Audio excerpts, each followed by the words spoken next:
আমার ভাইকে আমি রেখে এসেছিলাম, ছোট ভাইকে। আমি যখন এই দেশে আসি,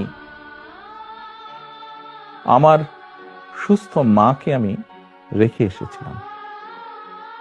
একটি ঘর রেখে এসেছিলাম, যেই ঘরে আমি এবং আমার ছোট ভাই বড় হয়েছি, যেই ঘরে আমার বাবার স্মৃতি ছিল, যেই ঘরে আমাদের দুই ভাইয়ের সন্তানরা জন্মগ্রহণ করেছিল,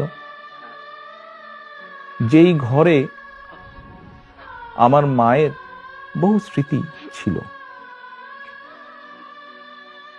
সেই স্মৃতিগুলোকে ভেঙে চুরে ধুলায় মিশিয়ে দেওয়া হয়েছে। যে ভাইকে আমি রেখে এসেছিলাম সেই ভাই এখন আর নেই। যেই সুস্থ মাকে রেখে এসেছিলাম সেই সুস্থ মা এখন সুস্থ নেই। শুধু অসুস্থই নন, ওনার উপরে মানসিক